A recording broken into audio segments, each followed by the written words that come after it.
Hello friends out there. I hope you all are going to enjoy this next video. We're going to do something a little bit different. We're going to have something a little bit looser, a little bit more conversational with our friend Matt Farrow from Disaster Area Design and Alexander Pedals. And just going to waste a little time talking about gear and a bunch of other things. And hopefully it'll be nice for you all as you fold your laundry or mow your lawns or have to take a long drive somewhere. So hope you dig it. We've got something fun coming out. This thing right here. Check it out. You'll get to see it soon. So stay tuned and thanks for sticking around with us.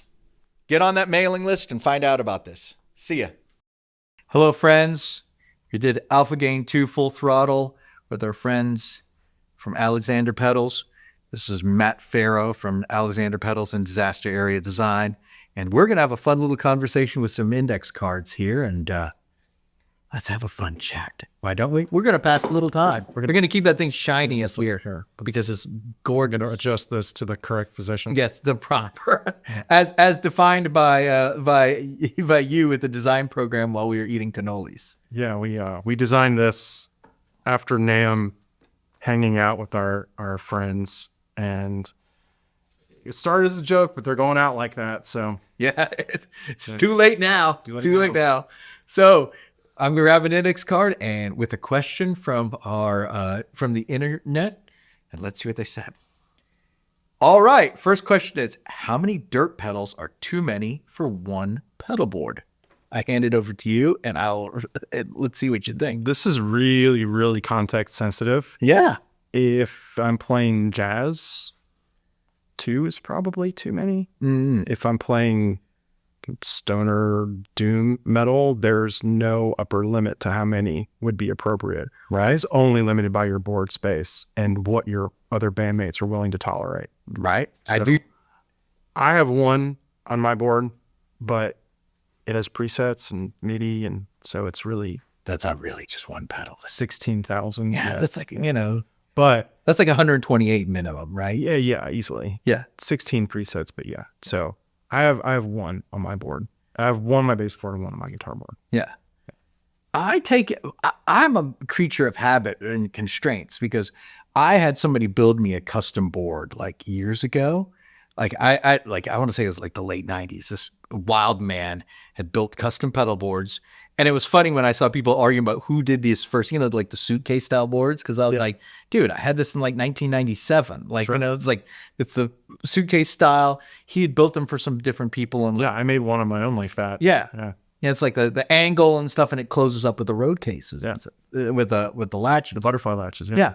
So I had one of these from like 97 to 2002, and it was about the size of a PT2. Okay. So for our listeners at home, that's 24 wide by 14 and a half deep. Yeah, good memory, man. So so that to me imposed a constraint that if you're going to have a memory man on the thing, which I had to have, Yeah. and I had the big Mutron C200 wah-wah pedal in the channel. You've got room for 6 more pedals on that board maximum. Max. They're And you've got to have a tuner. You've got to have a tuner. So you had to have a TU2 by law. Right. Right. They were given out to you at the guitar store. Once you start getting, Well, all the Aryan stage tuners that we had previous to that had all broken. they had all totally broken, and they couldn't do sharps or flats. They can do sharps and flats. Yeah. They can or Yeah, can't? they can. Yeah.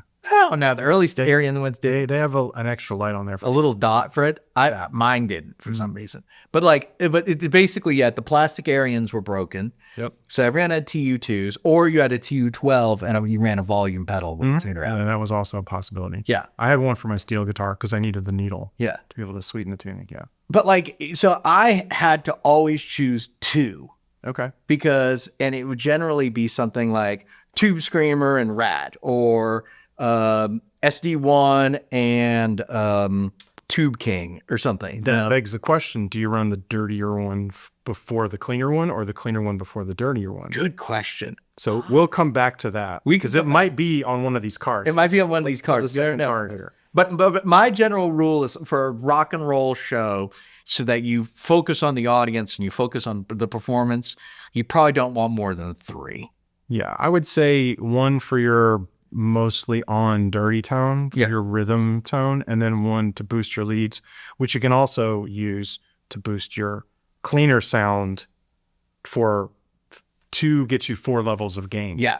None, A, B, both. Yeah. And if you have 3, you basically have 7 Yeah. because you can combine them in different things and you can stack them all up. But by the time you have 3, how different are sounds, say 5 and 8 versus 2 and 4? And at that point, it's like, unless they're really different and you need those characters to reproduce things in songs on your band's record, Yeah. or in songs that your band is covering. Yeah. I do this for a living, and man, if I'm sitting there at a show and I'm like, okay, I hear a clean sound, I hear a crunchy sound, I hear a really dirty sound. Now, if I can't have tell to the rest. sing, none. None. Oh, None. man. I want a Yeah. channel switching amp, and I'm going to leave on because I don't have time for it. Dude, we just helped my friend Matt because he did a big reunion show and he has to sing a lot. We just helped him out with his board. I want a 1 button for my. He had a switcher. He had a switcher that will switch all. I want a switcher of 1 button. That's Yeah. all I'm- All right. Next question for you, man. All right, let's see. Oh, geez. Which sci-fi universe would you rather live in? Star Wars or Star Trek? Okay, this is a great question because, again, context dependent. But live in Star Trek universe. It seems peaceful. 100%. It's like they've done away. I feel like It's a post-scarcity environment. post-scarcity environment. It seems like there's really good social resources, public resources. It feels like it's post-capitalism in a lot of ways. They feel like that. other than like Ferengi, Cardassian kind of, Yeah. that kind of schemy side of capitalism. Well, Kardashians are always going to be evil. Future, present, past. It's not how it's pronounced, but I would heartily agree Star Trek. Yeah. But my take is Star Trek as well. My favorite answer about the Star Trek future is they asked Patrick Stewart once in an interview, don't you think in the future they would have cured male pattern baldness? And he said, in the future, they got over it. And I think that, like, It's not a disease. It doesn't need a cure. yeah. But I'll say this. Star Wars universe seems more fun if you're in the conflicts, but also it seems like, I mean, they defeated the Empire and within 20 years, the fascism was right back. That seems fairly close to our reality too. All right. All right. But what would be your take? It has to be Star Trek. Yeah. If I have to live there and raise my kids and run a business, it has to be Star Trek. The Star Wars universe is rife with conflict, and that's a bad thing. I think because we make... I'm just a humble moisture farmer. Yeah, Right? I only do eyes. At least that's Blade Runner. That's Blade Runner. That's Blade Runner. But I feel like making discretionary goods in the Star Trek universe would be great because you're not worried about, do I sell enough discretionary goods to be able to feed my family? Or No, I wouldn't have to make discretionary goods. I could just hang out on the holodeck. Yeah. Probably in the Sherlock Holmes data episode. Yeah. I always thought that one was great. Yeah. All right. Card me. All right. Next card. Would you rather be 3 inches tall or 40 feet tall? Oh, geez. God, neither. Square cube law as an engineer. Something that's 40 feet tall. You guys don't know how big 40 feet tall is. This is double the height of a typical 2-story American home. It's 15% bigger than the height of the roof. To be able to withstand those kind of forces, think about how strong your legs would have to be, how heavy you'd have to be. I think the key to this question is which jobs, based on being 40 feet tall or 3 inches tall. Oh, would you geez. rather have? Oh, that's even worse. 40 feet tall is... 3 inches tall would suck because you'd probably end up doing either really weird, mucky jobs, like exploring Septic culverts tanks. and pipes and things. Like drop you. going in there and figure out what's blocking it. Go in there, wee little 3-inch tall man, Yeah. and unclog that pipe. It's always flushable dude wipes. It's always flushable dude wipes. We had the city guy come by. The city guy was carving out the middle of our residential street. And I was like, what got on here? It's like, well, they have like some robot probe that runs through things. And they're like, well, we saw a big cluster. I'm like, a cluster of what? They're like, flushable wipes. Like, wasn't us. No, was not us. But it's always flushable wipes. There's some term that for when the flushable wipes of all like Oh, you're talking about Fatbergs? Fatberg. Yeah. Yes. Yeah, that's nasty. Don't Google that. All right. Cool. But yeah. All right. So for you, my answer is neither one. I'm the right height for who I am right now, and I'm just gonna pass. But forced. But No, I don't have to make a decision on this. No, I don't So- have to make a decision. 40 feet tall. I have a feeling they would find me useful. 40 feet tall. You know, because you're you know what I'm saying? Like you're the guy who would climb skyscrapers, who would. You'd be too heavy to climb anything. Yeah. But here's the problem. I think at 40 feet tall, like, how much would I weigh? Like, I'd be like King Kong weight. Well, what does King Kong weigh? It's square cube law. So for every squaring of the height, cube the weight. Yeah. So you're So if I'm 6 6 feet tall, and squared, 36. Let's just do a rough 36. 36, right? So we have to cube. So I feel like it'd be more than 100 pounds. 200 cubed. 800? No. Try again. Oh my God. 1600? 200 times 200 Oh, wait. is 4,000 4,000. And then Times- times another 200. times 200. Yeah. So So 8 plus 2 more zeros, you'd be I was under the impression there'd be no math on this quiz. so But 80,000 pounds or something crazy? some pounds. Yeah. Jesus, man. Right. So now 40 tons. You So weigh- I'm walking around. I'm causing damage on the road. your feet wouldn't be big enough to not damage roads.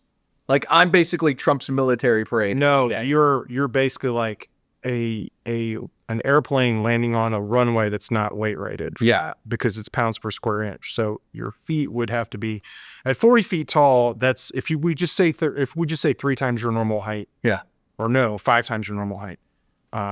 It's just because you're 6 feet tall. Yeah. 6 times that. So 6 times your normal height. So your feet would be 6 feet long. So if you lie down, your feet would be as long as this blanket we have in front of us that you guys can't see. Yeah. But it would, So- yeah, I'd just be an enormous creature. But eventually they would rebel against me and decide, okay, we can't have this. You would be way more of a liability than an asset. Yeah. And there would be people that would try to harm. I'd be a target. Yeah. I'd be a target. Yeah. Yeah. It'd basically be a window into mutant world. Yeah. These are good questions. Okay. I like the stuff that people This is great. Which Arnold character would you rather hang with? Conan from Conan the Barbarian and Conan the Destroyer. John Matrix from Commando. Or Dutch from Predator. Oh my goodness. Well, okay. Who would I run? It depends on the lengths of the hangs. Okay, John Matrix would make an excellent neighbor, I feel like. I agree. Like he cares about his family. he would keep you safe. He would keep you safe. Yeah. He care, you know what I'm saying? You need logs for your firewood, and he's gonna walk around with the giant with the whole like tree. The whole tree. Yeah, he's gonna walk around with the whole tree. Because he can. Yeah. He can. Dutch from Predator. He seems like friendly, you know, like he sees his buddy and he gives him the, you know, Oh, yeah, you're so off, yeah, you know, like he's like that, like he's that way. That was almost awkward, but It's okay. yeah. It should be. But yeah, what? There. And then our third choice was Conan, right? Conan, yeah. Okay. If it's only for one night, it's Conan because he knows how to get down. He's probably got some great stories too. He laughs at your 4 wins. Yeah. You know, This reminds me of the time that I desecrated the temple of the lizard god. You know, yeah, he has great stories. I mean, he punched out a llama, you know? Or was it camel? Didn't he? It was punch a camel. He punches a camel, knocks it out. Like, chat, let us know if it was a camel or a llama. yeah, I'm pretty sure it's a camel. But like, he has Belushi in Animal House energy. For sure. Like Conan has, for one day only, absolute magnetic energy. Okay. How about as a neighbor? Which begs, this is It was hang with. The question was hang with. hang with. So it's just, we don't have As an adult, John's Matrix, but as a 20-something single person, it's got to be Conan. I can't disagree with that. I would also love to hang with Arnold from Jingle All the Way. Yeah. And Kindergarten Cop, especially Kindergarten Cop. Yeah. But if I have to pick one of those 3 Arnold personas, Conan for a one-night hang and John Matrix for a long-term friendship. I would agree with both of those. Yeah. So on the John Matrix point, a little sidebar to this. Who do you think would be the best rock and roll neighbor? rock and roll neighbor. Yeah, it's like rock musician as a neighbor. Oh, okay. I have a theory about a bunch of these that I think it'll be good. I'm curious. How far up on the echelon of stardom do we go? Because my means are modest and I can't afford to live next to some of these guys. Well, let's presume you sold some piece of tech and all of a sudden you're living like Ben Affleck in Deep Water, where you're like Okay. kind of awkward, nerdy guy who never thought he'd be living this well. Okay. And the choice of neighbor is not limited to my actual social station. Correct. Or I have enough social. You just happen to move into some nice Brian place. May. Brian May. Sir Brian May. Outstanding rock neighbor. The guy that I would choose. Yes. Yeah. He'd be in a make. You guys could now theoretical If physics. it could be any rock star living or dead, it has to be the undisputed Prince. Yeah. Ryan James Dio. Yeah. Is the guy that I would pick. Yeah. Unfortunately, I can't live next to Ronnie James until I'm in Hollywood forever. And at that point, I'll be dead next to him. But yeah. But if I have to pick living, Brian May, final answer. That's a very good rock and roll neighbor choice. For a second, I thought you said the undisputed Prince, and I'm like, Prince is a rock and roll neighbor. Kind of get mixed. No, You heard what he did to Carlos Boozer's house? wouldn't matter. I don't care. Yeah. Because he rented Carlos Boozer's house and basically turned it into a shrine to himself. I mean, But like 3121. if you were Prince, Yeah. why wouldn't everything be a shrine to Prince? Yes. I mean, he's great, but probably not the best neighbor. He's the best neighbor for Prince. And that's what's important to Prince. I have a theory. I'm not trying to badmouth Prince here. I think Prince is an incredible artist. I wouldn't want to have to share a fence with the guy. That's all I'm saying. So, Does your dog shit in my yard? so there's some. No, sir. No, sir. No. Mr. Prince. Prince Rogers Nelson. Yeah. No, sir. Mr. Nelson. No. I pick up all that shit and I eat it myself. I think my votes are so some of my high ranking ones. Ronnie James Dio is a high one. Yeah, for sure. I think David Coverdale would make a good rock and roll neighbor. I think Sammy Hagar would probably make a pretty excellent neighbor. I bet you Sammy would be awesome with cookouts. He would let you go anywhere you want on his pontoon boat. Yeah, he would be excellent rock and roll neighbor. I also have a theory that Liam would be a much better rock and roll neighbor than Noel. No, disagree. Hard disagree. I think Liam would bring you gifts for your kids and be like, I got your kid a bicycle, knowing me. Yeah. But Noel would be like, you need to keep it down. I'm sick of this. I wouldn't be able to understand him without subtitles. Yeah. I need the subtitles. But he just seems like like a little scooter, What you looking at, mate? The subtitles under you so I can understand what you're saying. right? Did you ever see the behind the music on them when they had to run the subtitles on Liam the whole time? Yeah, I love And he saw it and he was so mad. He was like, I don't need subtitles. I love it. Then they subtitled that as well. It's like, me. Yeah. It's like he's talking about Cathay Pacific and the plane, Yeah. Yeah, Cathay Pacific. I'd rather walk. All right, I think you're up with the cards. I think I am up. All right, let's see. Should American cheese slices be white or yellow? I'm going to go with yellow here, okay? Because American cheese is an abomination, in my opinion, and we need to recognize it for what it is. It is a synthetic, plasticky thing. I think it needs to be as fluorescently yellow as possible. There was American cheese before there was pasteurized processed cheese food, and it's important to separate those two. There is a proper American cheese. It is not individually wrapped slices. That is pasteurized processed cheese food. It's important to make that distinction. The question was American cheese, but I think the answer holds for both. I agree. It should be yellow. Yeah. Because it's important to be able to identify the one versus the other. I think once it's white, you can mistake it for cheddar. I think you could be fooled. Now there's plenty of yellow cheddar as well. Yeah. Yeah, that's true. But to me, I understand like a white cheddar is like a Dubliner kind of thing. I understand it as like a little higher end of a thing. No. But to me, yellow American cheese has been so, while it did exist prior to becoming pasteurized cheese product, i.e. Cheese Whiz in solid form, Yep. I think it has just become such a wretched form that I think it just needs to be understood as yellow. That being said, just delete it. Chat, I love Kraft singles. I love them. There's nothing better on a grilled cheese sandwich. Grilled cheese sandwich, couple of slices of white bread, Kraft or equivalent pasteurized processed cheese food, grilled up, bowl tomato soup, comfort food for me. It's my rainy day comfort food every time. I think it's an abomination, but I still eat it. And I'll tell you, like on a hamburger in the summer, I mean, this is no different. Like, I know you don't drink, but for me, this is like reminds me of American cheese. It melts without breaking. You've seen the menu. yeah. Yeah.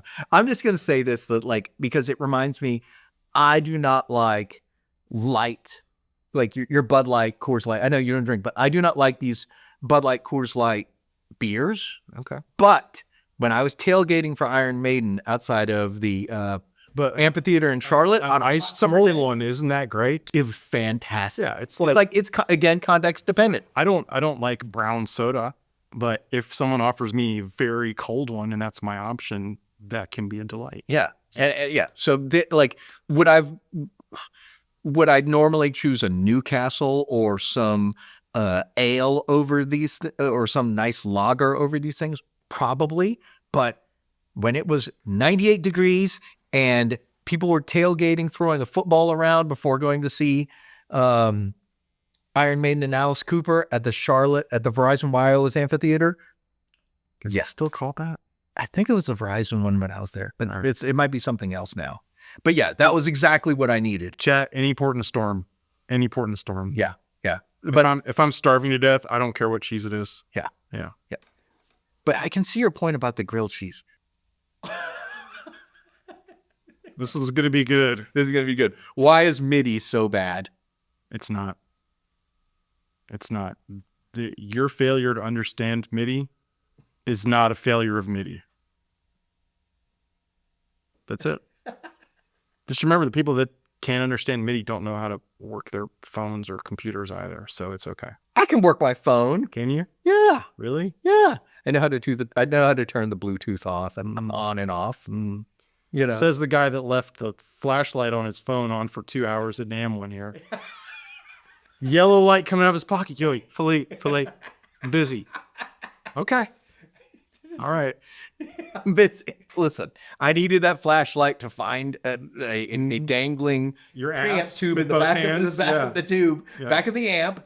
And, you know, who's to say I needed to turn it off? Now you have to answer the question, and I'm going to add to this a little bit of clarification.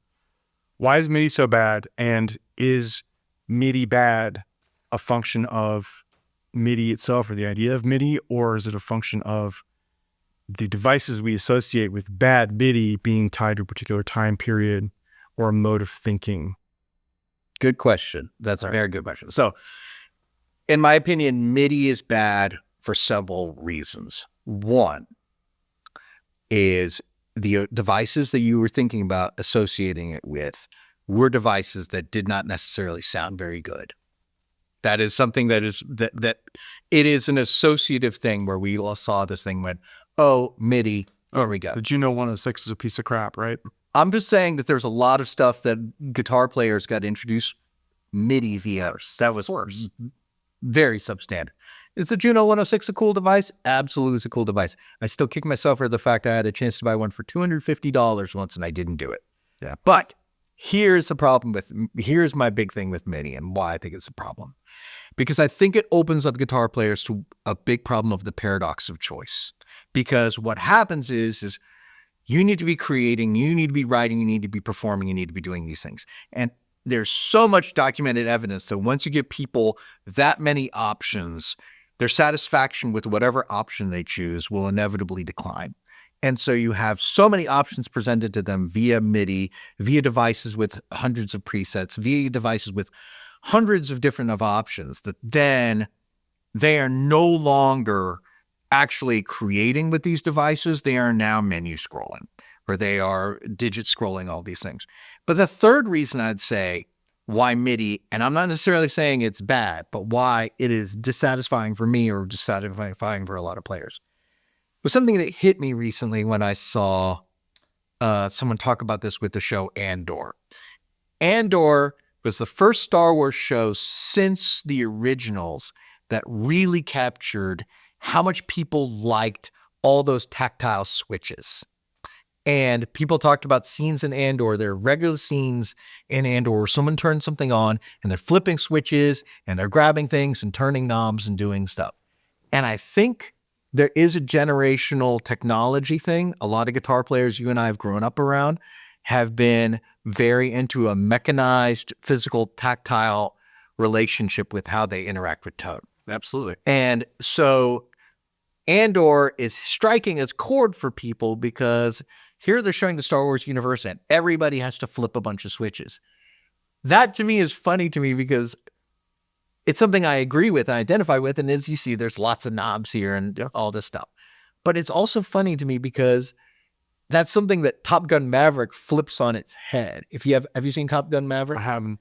So there's a scene where, spoiler alert, they end up not in the planes that they've been flying, but they end up in an old F-14, like what you see in like the first Top Gun. Go figure.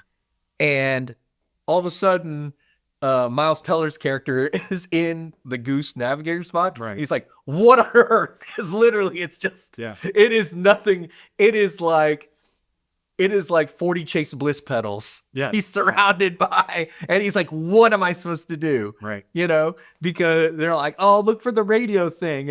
And Tom Cruise is telling him, it should be like 8 rows over and 6 rows. For him to call for he's got to look for this thing.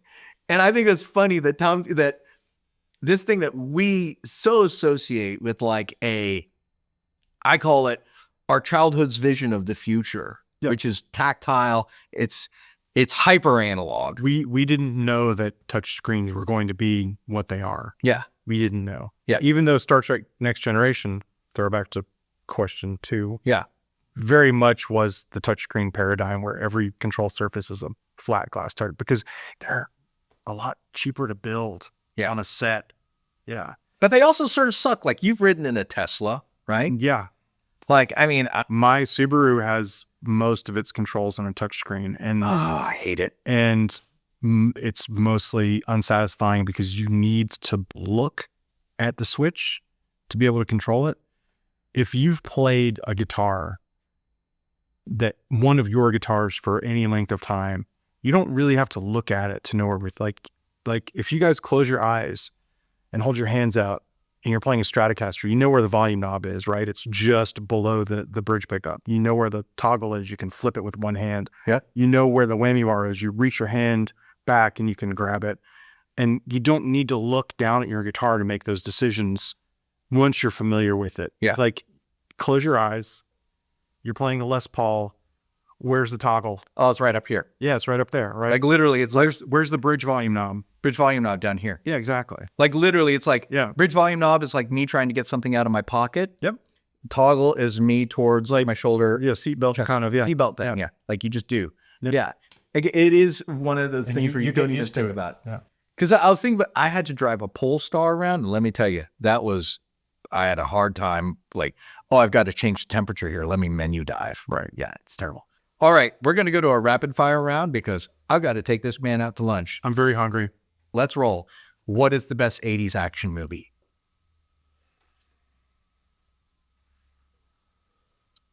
The Last Starfighter.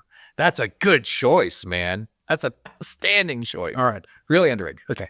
Do you sponsor artists and how does it work? We do not sponsor artists. We just do not have the money to do so.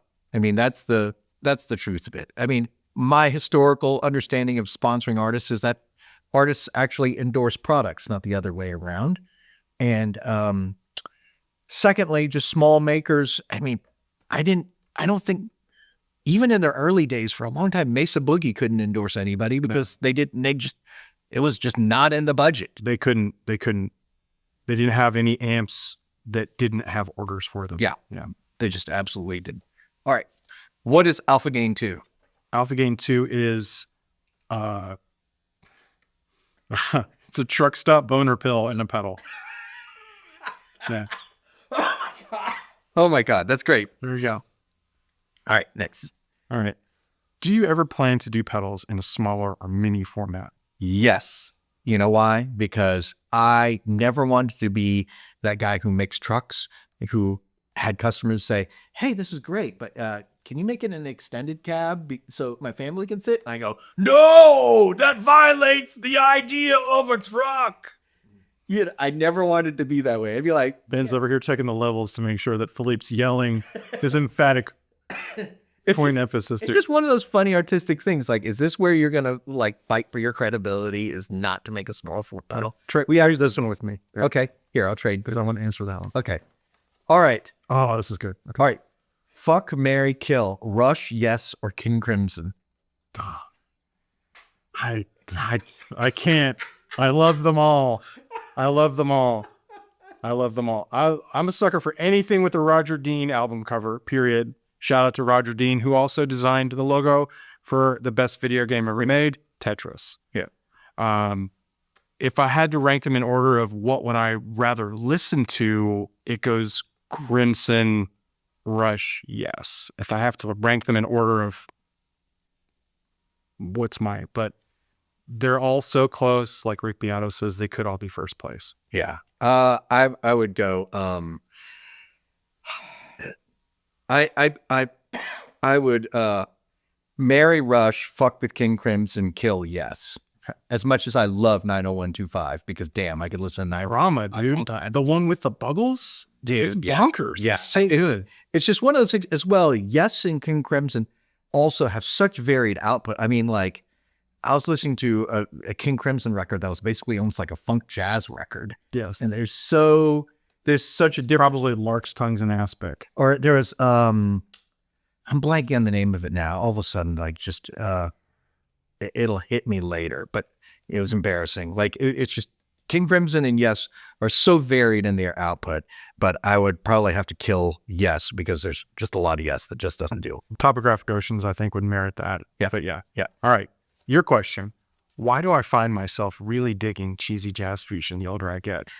Okay, this is the theory. It's similar to the Steely Dan thing. It's similar to the Steely Dan thing that hits me later, They're so good. where it's like, all of a sudden it just does not hit with you, but all of a sudden a little bit of like a wry cynicism mixed with like kind of a basic commercialism and sort of accepting a basic kind of professionalism and expectation of things is kind of a middle-aged thing. You're like, I just want people to be competent at things and then kind of winkingly know that like this isn't really what we were all meant to do. Yeah, I would say that once you've played with enough shows or been to enough shows where there's one good band on the bill, sometimes it's your band, sometimes it's not. Yeah.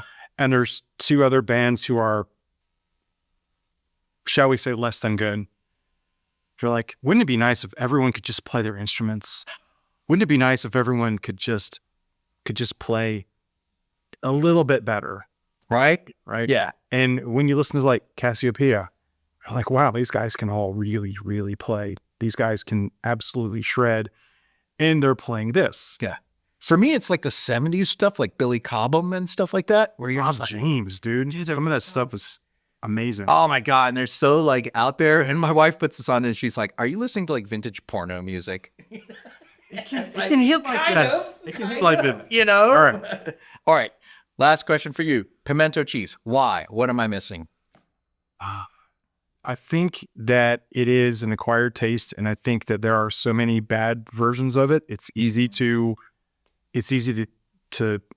find yourself never acquiring the taste. Yeah. I grew up in Burlington, North Carolina, which is, if you were to cut the state of North Carolina out of a map on a piece of cardboard and balance it on a pin, it would balance on Burlington. We're right in the middle. We are where the barbecue changes. And there was a grocery store convenience mart down the street from my house called Stan's. Stan's made their own pimento cheese. Mm-hmm. When Mr. Stan died, his daughter took over the pimento cheese side of the business after the store closed, and they still make Stan's pimento cheese. And it's great. It's cheese and mayonnaise and some other ingredients, pimentos, the little peppers that go in olives, those little red peppers, those are pimentos. Yeah. And it's just this soft, cheesy spread. It's like the southern version of Vegemite. It's a weird thing that only we have, that only we like. But I grew up eating pimento cheese sandwiches. So it's squishy white bread, pimento cheese, fresh garden tomatoes. My next door neighbor would make them for us when we were kids. And they're on a hot summer day in her extremely air conditioned house. Yep. She was one of these folks that likes to keep it to as low as it goes, ice coming out of the vents, who knows that? And that for me is just a core childhood memory. I still like it today. Yeah. I think what people are missing frequently is what the substrate that pimento cheese is being put on. So sometimes people have it and they put a saltine on it or a Ritz cracker, and you're like, no, this does not blend. No. What tends to work really well, in my opinion, for pimento cheese is either it's going in a straight sandwich or even in a grilled cheese kind of thing, or there are places here in Colombia that will serve it with almost like a buttery pita chip kind of thing. I like it on a biscuit. It just seems like it needs sort of like that buttery fatness then, and then something solid, maybe even a little bit firm to then kind of counter with the fact that you're getting this really soft spread. But I think that's what puts pimento cheese over the top. Yeah. All right. So I think the consensus is we both enjoy it. Yeah. All right. Last one for you. Will I damage my pedals if I hook them up in reverse order? As a great example, the David Gilmour reverse wah seagull tone on Echoes. Yep. Yeah. So most of the time when we discover somebody has plugged in a pedal and it is not working no matter what we try, the answer is they've plugged into the wrong input and output. And basically what tends to happen, especially with a true bypass effect, is you get nothing happening when the pedal is off, and then nothing, or the bypass is working fine, but then nothing happens when the pedal is on. And that to me is a dead giveaway. They may have plugged in this backwards, because most of the time, nothing really happens. Yeah, if the pedal has operational amplifiers in it, op amps, then the way those work tends to not work if you run signal through them backwards. If it's discrete transistors, maybe. Yeah, wahs can, but they don't usually pass signal. Like a wah will just oscillate. Yeah. Some discrete transistor fuzzes, things like that. Maybe you'll get some signal out of them. Depends on a lot of factors. But will you hurt them? No, because you're never putting anything through them other than the signal that they're normally designed to have put through them. Yeah. They just won't work. Yeah. So it's not like giving them the wrong polarity. Wrong polarity. Please don't do that. Or too high voltage. Don't do that either. Yeah. Don't give them alternating current when it says DC, so on and so forth. Yeah.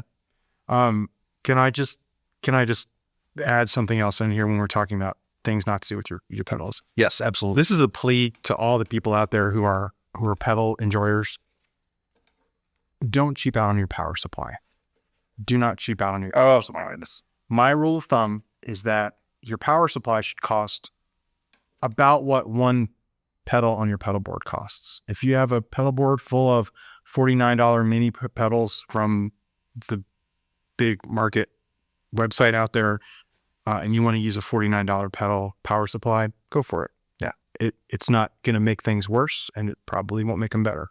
If you have a pedal board full of expensive digital pedals, I would strongly recommend that you do some research and find something that is known to work well with them.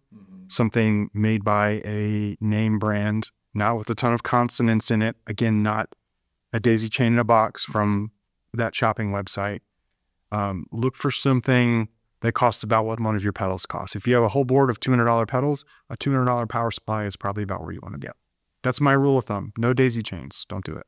Now, this leads me to the thing about gatekeeping, though, because this is something I was thinking about. That's not gatekeeping. No, that's not. But this reminds you of this, because I have this question sometimes, because are us gear guys gatekeeping? Because you're mentioning a power supply that should run about what one of the pedals is, and I don't think that's gatekeeping at all. Nope. But I was thinking about this recently because I had to get a stand for my kids. My kids have just gotten into biking.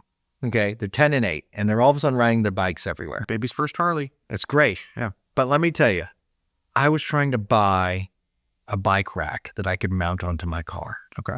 And I feel like, oh my gosh, is this what us as gear guys do? Because I called all these different bike shops. I was like, listen, I just need something that can attach the back of a Ford Explorer, stick out a little bit, and put 2 Huffies on. Okay. And so every place I checked, the bike shops inevitably told me, no, those are crap. Don't mess with them. They're terrible. What you need to do is to have a trailer hitch attached to your Explorer, and then you need to build out this thing and da-da-da. And basically it was like $600 worth of bike rack to hold $125 worth of bikes. That is the safest and best option. There are other options that work fine. And again, picking the appropriate option for the thing you're carrying is a consideration. Yes. If I have two inexpensive bicycles, I don't need an expensive bike rack to hold two inexpensive bicycles. Yeah. I don't need a $400 power supply to power 6 mini pedals made in a sweatshop somewhere. Yeah. It's not appropriate. Heck, if you're just running like an SD1 and a old chorus pedal, you might be fine just daisy chaining. Maybe. Yeah. But if you have nice stuff, What do those pedals cost? yeah, And that answers your question. Yeah. Those are $60 pedals. yeah, So a $60 power supply is appropriate. yeah. But I think your rule of thumb is good. Like, I think if you have, like, take the average of what you're looking at on your board and budget that out for the power supply. Because basically your power supply is now just an extra pedal. Think about it as one extra pedal Boss did this. Yeah, they had the VSM5 with SM5, yeah, power supply and master switch. Yeah. Absolutely. yeah, same principle. But I think that's a good rule of thumb. Good rule of thumb. Hey, thanks for joining us for this chat. We hope you have been able to fold your laundry or mow your lawn or have a long, steady drive with us entertaining you, talking about gear and other things. Hey, thanks for being here, man. Thanks for having me. Dude, let's go get some food. Go get some food.